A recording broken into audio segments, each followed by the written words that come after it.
একটা জবানও বন্ধ রাখবেন না। নবীর পাকের শান শুরু করে দিয়েছি রে বন্ধু। আমরা নবীর জন্য জীবন দিতে পারি রে। সাহাবায়ে কেরামের জিন্দেগি তালাশ করে দেখেছি, আমার নবীর সিনা মুবারকের বরাবর একটা বিয়াদব যখন তীর ধরেছে, আরে বাবা সাহাবী এমনে হয় নাই, কুতুব এমনে হয় নাই, আবদাল এমনে হয় নাই, গাউস এমনে হয় নাই, ওলি এমনে হয় নাই, মোমেন এমনে হয় নাই, খাঁটি বান্দা এমনে হয় নাই। আল্লাহ পাওয়ার পূর্ব শর্ত হলো আমার নবীর মহব্বত। এই জন্য সাহাবী দেখা বলাইছে, এক বেয়াদব যখন নবীর সিনা মুবারকের বরাবর তীর ধরেছে, আমার একটা সাহাবী দেখা মনে মনে কয়, আমার চোখের সামনে যদি আল্লাহর হাবিব সাল্লাল্লাহু আলাইহি ওয়াসাল্লামের বডি মুবারকে, জিসিম মুবারকে পাথরের আঘাত লাগে, তীরের আঘাত লাগে রে, আমি আল্লাহর দরবারে কি জবাব দিব? এ বন্ধু, ওই কাফেররা যখন নবীর সিনা মুবারকের বরাবর তীর ধরেছে, বুঝলেন তো ব্যাপারটা কত কঠিন। যেই নবীর বদন মুবারকে মশা মাছি বসে নাই, যেই নবীর পসিনা মুবারক দেখতা, পসিনা মুবারকটা মনি মুক্তার মতন চিকচিক করত, যেই নবীর পায়খানা মুবারক, প্রস্রাব মুবারক প্রস্রাব মুবারক পান করেছে, যে পান করার কারণে তার জন্য জাহান্নামের আগুন হারাম হয়ে গেল, যেই নবীর বদন মুবারকে কোনোদিন মশা মাছি বসে নাই, ওই বদন মুবারকের দিকে যখন কাফের তীরের তাক লাগাইলো, ওই সাহাবী আমার নবীর জড়াইয়া ধরলেন। ধরার সাথে সাথে ওই সাহাবীর পিঠ মুবারকের ভিতরে তীরের আঘাতটা লেগে গেছে। আল্লাহর হাবিব ডাক দিয়ে কয়, সাহাবী রে, তুমি আমারে এমন করে কেন ধরলা? ইয়া রাসূলুল্লাহ, নবী গো, কাফেররা আমার চোখের সামনে আপনাকে তীর মেরেছে, এই তীর যদি আমার চোখের সামনে আপনার বদন মুবারকে লাগে, আমি কি জবাব দিব? এই জন্য আমি আপনাকে জড়াইয়া ধরেছি। আল্লাহর হাবিব সাল্লাল্লাহু তাআলা আলাইহি ওয়াসাল্লাম বলেন, তুমি কি তীরের আঘাত ব্যথা পাও না? ওই সাহাবী মুস্কি মুস্কি হাসে, হাইসা ডাক দিয়ে কয়, নবী গো, ও মায়ের নবী, কারে ব্যথার বই দেখাচ্ছেন গো নবী? কয়, তীরের আঘাত কি তুমি ব্যথা পাও না? এই সাহাবী মুস্কি মুস্কি হাসতে শুরু করলেন। আমার নবী বলে, ব্যথা পাইলে মানুষ কান্দে, তুমি কেন হাসতেছো গো? এই কথা বলার পর, ইয়া রাসূলুল্লাহ, আপনি আমার ব্যথার বই দেখাইতেছেন, আমি ব্যথা পাই না গো নবী। পিঠের মধ্যে যদিও লেগেছে বিষের তীর, আমার সিনাটা তো লাইগা রইছে, আমার বুকটা তো লাইগা রইছে রহমাতুল লিল আলামিনের সিনা মুবারকের সঙ্গে। আরো বড় করে কন্যা আল্লাহু আকবার। বন্ধু, আল্লাহর হাবিব সাল্লাল্লাহু তাআলা আলাইহি ওয়াসাল্লাম বলেন, রে সাহাবী, তোমার শরীর থেকে যেইভাবে রক্তক্ষরণ হইতেছে, তুমি দুনিয়া থেকে বিদায় হয়ে যেতে পারো। এবার মরণ যন্ত্রণা কিন্তু তীরের আঘাতের চাইতে আরো কঠিন। এই সাহাবী মুস্কি মুস্কি হাসি শুরু করলেন। আল্লাহর হাবিব বলে, ও সাহাবী রে, মরণের কথা শুনলে সবাই কান্দে, সবাই টেনশন করে, তুমি তো জানো মরণ যন্ত্রণা বড় কঠিন, তুমি কেন মুস্কি মুস্কি হাসতেছো? মরণের কথা শোনার পরও তুমি কেন হাসতেছো? ওই সাহাবী ডাক দিয়ে কয়, নবী গো, ও মায়ের নবী, আমি হাসি কেন জানেননি? মরণের কষ্টের ভয় আমার বলেছেন, এই জন্য আমি হাসতেছি। কয় কেন? ইয়া রাসূলুল্লাহ, যার সিনার, যার বুকের মধ্যে আমার রহমাতুল লিল আলামিন জড়ানো, যার চেহারাটা, চোখটা রহমাতুল লিল আলামিনের চেহারা মুবারকের দিকে, যেই নবী আমার সামনে আজরাইল এসে আমার রূহ কবজ করবো, এই টেনশন আমার নাই গো। নবী আছে, মরণের যন্ত্রণা নাই। আর জোরে জোরে কন্যা আল্লাহু আকবার। ও গো আমার নূরের নবী, দেখিতে চাই তোমার নূরের ছবি, বলো ও গো নবী দেখিতে চাই তোমার নূরের ছবি। আহা জন্ম আমার বাংলাদেশে, জন্ম আমার বাংলাদেশে, রেখেছো আমায় পাগল করে রসুল তোমায় মনোরিদ যাহার করি।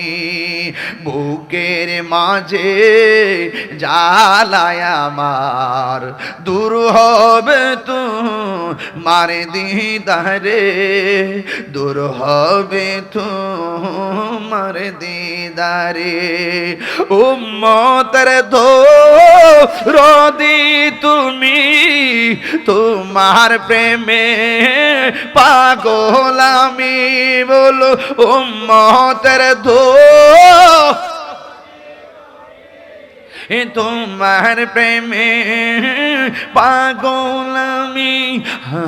দয়া যদি লাগে তোমার, দয়া যদি লাগে তোমার, দাও না দেখা ঘুমের ঘরে রাসূল তোমায় ভালোবাসি, মনোরিদ যার করি। বুকের মাঝে জ্বালায় আমার, দূর হবে তো মার দিদারে, দূর হবে তো মার দিদারে, দূর হবে তো মার দিদারে, দূর হবে তো মার দিদারে। জুরি জুরি কি আল্লাহু আকবার বলা যাবে না? হাই রে ১৫০০ বছর হয়ে গেল নবীর কথা শুই নাই, মানুষ কেমনে বইয়া রইছে। এখনো নবীরে কেউ গালি দিলে আমরা সহ্য করতে পারি না, নবীর বিরুদ্ধে একটা কলম দিয়া লেখলে আমরা সহ্য করতে পারি না, নবীর বিরুদ্ধে জবান দিয়া একটা কথা কইলে সহ্য করতে পারি না। এটার নামই হলো ঈমান রে, এটাই হলো ঈমান। হাসরের ময়দান যখন কায়েম হবে, আমার নবী আপনার নবী বলেন এমন একটা সময় আসবো আমি নবীর নাম শুই নাই তারা পাগল হইয়া যাবে, অথচ তারা আমি নবীরে দেখে নাই। এদের মর্যাদা আমার আল্লাহ হাসরের ময়দানে অনেক গুণ বাড়ায়া দিবে। আর জোরে জোরে কন্যা আল্লাহু আকবার। এই জন্য আমার যুবক কি ভাষায় ওয়াজ করব, আমার নবী আপনার নবীরে ভালোবাসতেন। দেখছেন সাহাবীরা রক্ত জড়াইয়া ভালোবাসছেন, সাহাবারা জীবন দিয়া ভালোবাসছেন। এই ভালোবাসা যদি আমরা বাঁচতে পারি, আমার আল্লাহ আমাদেরকে ভালোবাসবেন। এই মুহূর্তে আমার নবী আপনার নবী এক সাহাবী যখন তিনি যুদ্ধের ময়দানে গেল, যুদ্ধ থেকে ফিরে আসে নাই, অন্যান্য সাহাবীরা ডাক দিয়া কয় ইয়া রাসূলুল্লাহ, নবী গো, ও মায়ার নবীজি, আপনার সাহাবী তো আসে নাই। এবার আল্লাহর হাবিব গেলেন যুদ্ধের ময়দানে, যে ওই সাহাবীকে তালাশ করতেছেন। অনেক লাশ পড়ে আছে, অনেক শহীদের লাশ পড়ে আছে, কিন্তু সাহাবীর লাশ পাওয়া যায় না, ওই সাহাবীর লাশ পাওয়া যায় না।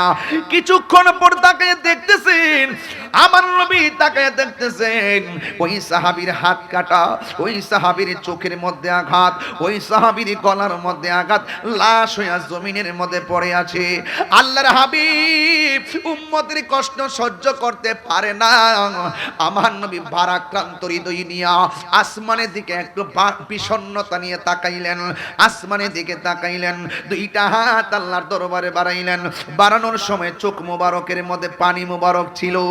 অন্যান্য সাহাবী, একটা তরুণ সাহাবী আমার নবীর দিকে তাকিয়ে দেখতেছেন, যেই নবী সাহাবীরে খোঁজার জন্য ময়দানে আসলেন, আয়েশা দেখতেছেন সাহাবীর হাত কাটা, সাহাবীর গায়ের মধ্যে তীরের আঘাত, অথচ সাহাবীটা নবীরে বড় ভালোবাসতেন। ও আপুরি, ও হাটহাজারীর বাবা, কিন্তু আমার নবী আপনার নবী ওই সাহাবীর দিকে চোখের পানি ফালাইয়া আসমানের দিকে দুইটা হাত বাড়াইছে, বইলা ডাকটা দিয়েছে। ওই সাহাবী বলেন আমি দেখলাম নবীর মেজাজটা একটু কন্না কন্না অবস্থা, আমার নবীর বিষণ্ণতা নিয়ে রাসূল পাক সাল্লাল্লাহু আলাইহি ওয়াসাল্লাম আসমানের দিকে তাকাইলো। কিছুক্ষণ পরে তাকাইয়া দেখলাম আল্লাহর হাবিব একটা মুস্কি হাসি দিয়া চেহারা মুবারকটার নিচের দিকে করে ফেললেন। এবার তরুণ সাহাবী আমার নবীরে ডাক দিয়া কয়, ইয়া রাসূলুল্লাহ, নবী গো, আপনি সাহাবীকে খুঁজতে এসেছেন, অনেক পেরেশানি করে অনেক পেরেশানি করে করলেন।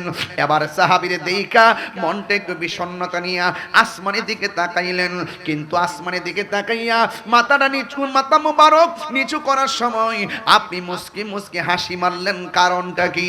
আমার নবী, আপনার নবী বলেন, আমি নবী যাহা দেখি তোমরা তা দেখো না। ও সাহাবীরা রে, আমার সাহাবী যার নাম হলো সালাবা, জোরে কোন সুবহানাল্লাহ, জোরে কোন কেন?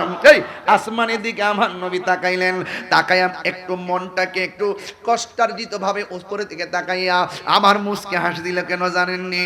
আল্লাহর হাবিব বলে, আমি কষ্ট নিয়ে উপরের দিকে তাকাইলাম, তাকানোর পরে আমি দেখলাম আমার আল্লাহ আমার সালাবার জন্য 8টা জান্নাতে দরজা খুলে রেখেছে। উম্মতের সুখ দেখলে কার না ভালো লাগে, ঠিক কিনা? এই জন্য আমি বলেছি রাসূলুল্লাহকে মহব্বত করো, দ্বীনকে মহব্বত করো, ইসলামকে মহব্বত করো। আল জিহাদু মাজিন ইলা ইয়াউমিল কিয়ামা, জিহাদ কিয়ামত পর্যন্ত চলবে, জিহাদ কিয়ামত পর্যন্ত চলবে। জিহাদ কাকে বলে বোঝা লাগবে, জিহাদের সংজ্ঞা জানা লাগবে। মুজাহিদ হতে গেলে মুজাহিদের চলার গতি ঠিক রাখা লাগবে, নিয়ত ঠিক রাখা লাগবে, দিমাগ ঠিক রাখা লাগবে। ও বন্ধু, মুজাহিদ আল জিহাদু মাজিন ইলা ইয়াউমিল কিয়ামা, জিহাদ কিয়ামত পর্যন্ত চলবে। এই জন্য সাহাবায়ে কেরাম জিহাদটারে বড় পছন্দ করতেন, কারণ শহীদের মর্যাদা আল্লাহর দরবারে কম না বেশি?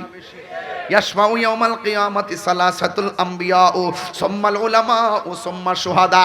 হাসরের ময়দানে 3 শ্রেণীর মানুষ আল্লাহর দরবারে, 3 শ্রেণীর লোক আল্লাহর দরবারে কথা বলবেন। 1 নম্বর হলো নবীগণ, 2 নম্বর হলো শহীদগণ, 3 নম্বর হলো আলেমগণ। এই জন্য শহীদের রক্তের মর্যাদা কম না বেশি? আরে আমার নবী কয়, আমার একবার মনে চাই শহীদ হয়, আবার আমি মনে চাই শহীদ হয়। আমার নবী শাহাদাতের তামান্না বেশি বেশি করতেন। ও বন্ধুরি, শাহাদাতের মরণ বড় শান্তি, শাহাদাতের মরণ বড় শান্তি।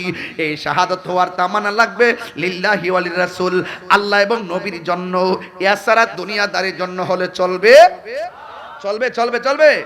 দুনিয়াদারির জন্য হলে চলবে না। ডাব চুরি করতে গেছে, দরা খাইছে, 5 জনে মিল্লা কোন ফুটনি দিয়ে মাইরা লাইছে, কো শহীদ।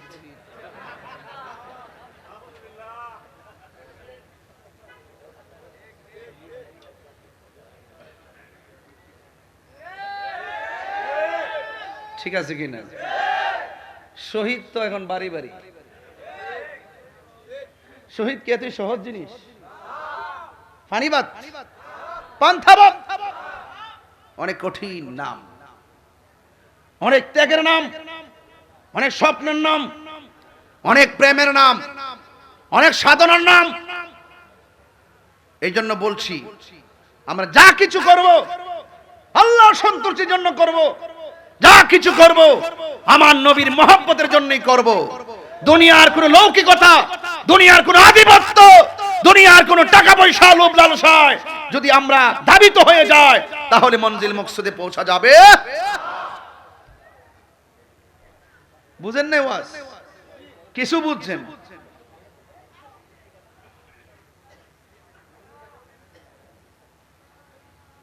আমার যুবক ভাইরা একটু সাবধান থাকবেন, আপনাদেরকে নিয়ে ভয় লাগে। আপনাদের ইদানিং অনেক ফর্মে আছেন, খুব ফর্মে আছে। যুবক, এই সময়টা কিন্তু পড়ার সময়, পড়ার টেবিলে মন দাও। সময়টা চলে গেলে বুঝবা আর সময় আসবে না, বাপ মার স্বপ্ন ধ্বংস হয়ে যাবে। তোমার হাতে এই মুহূর্তে কলম মানাই, কলম মানাই, লাঠি মানাই না। হাত তুলে বলো ঠিক কিনা বলো। এই কলম দিয়ে একটা সাদা কাগজ হাতে নিয়ে সভ্যতার ইতিহাস রচনা করো। তোমার বিবেককে যেন কেউ ফাঁকি ঝুঁকি দিয়ে কিনতে না পারে, তোমাকে সতর্ক থাকতে হবে।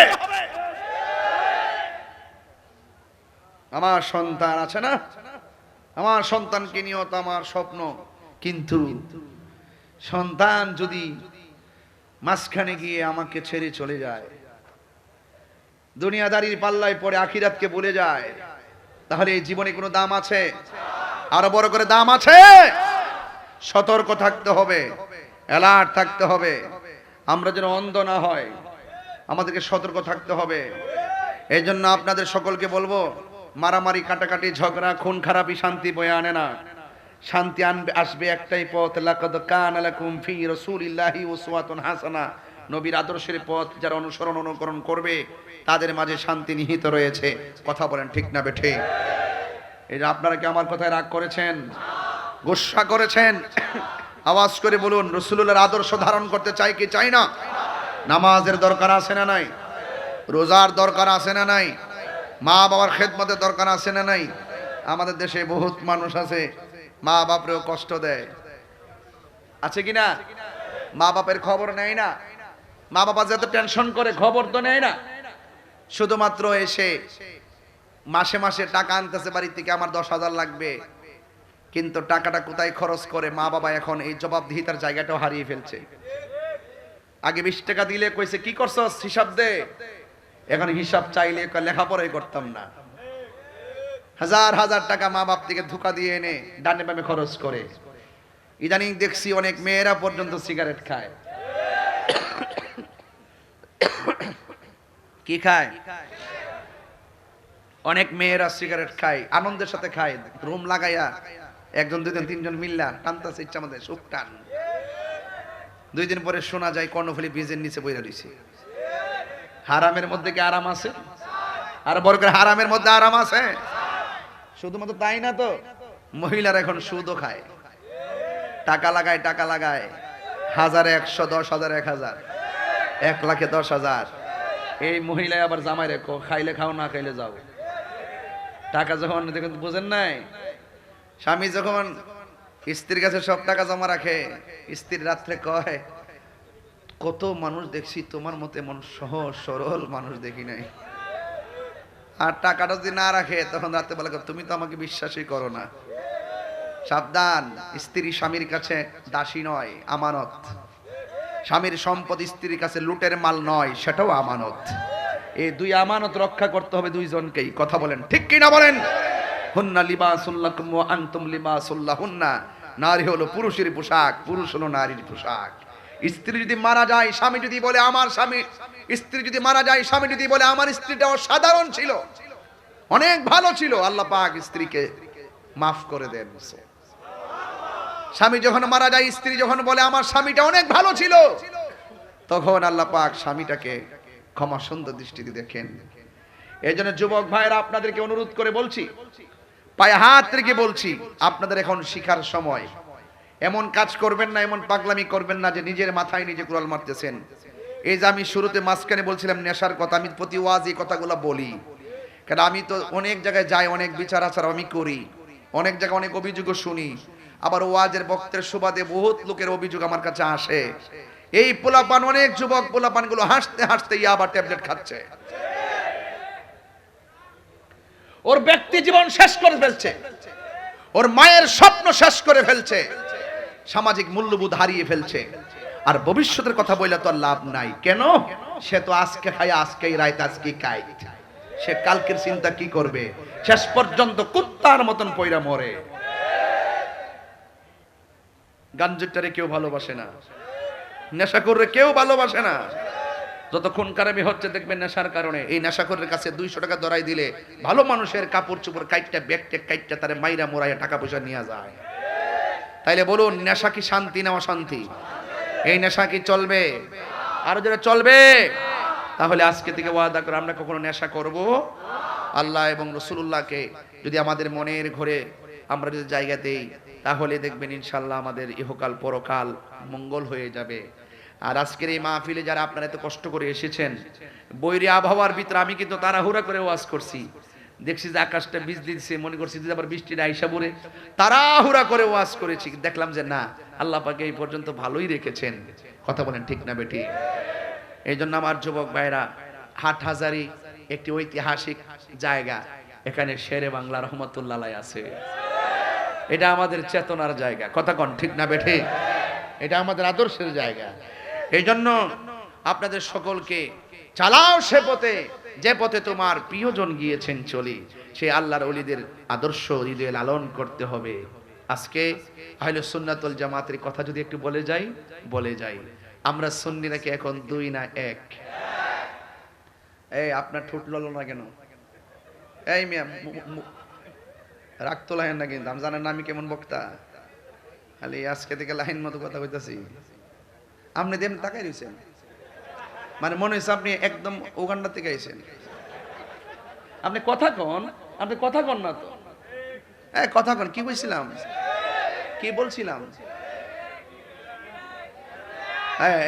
চুপ রয়েছে। বলবেন এক হইলে এক কইেন, দুই হইলে দুই কইেন।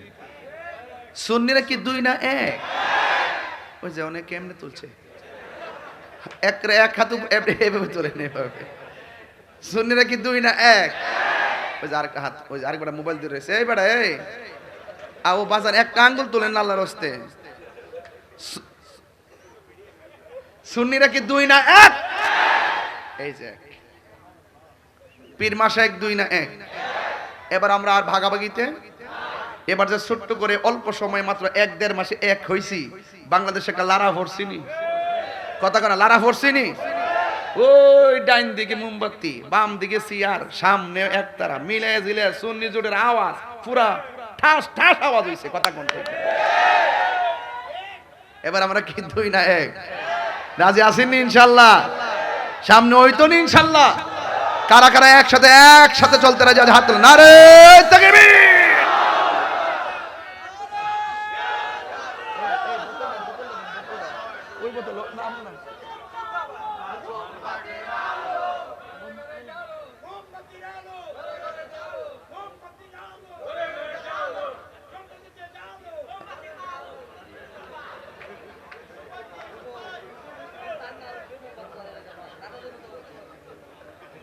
আর আমরা আসি দিকে দিতে রয়েছে, আমরা তো আসি এমনি আছি।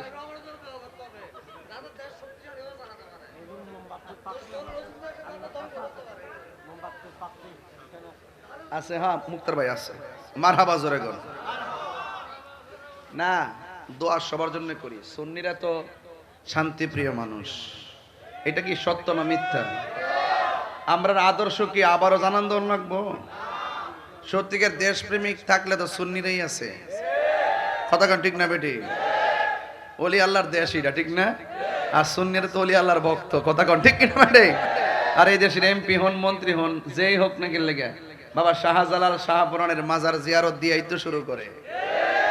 হ্যাঁ এটাই তো। এই জন্য আমার পক্ষ থেকে বার্তা থাকবে একটাই, যে আমরা দেশের শান্তির জন্য, দেশের মানুষের শান্তির জন্য কাজ করি।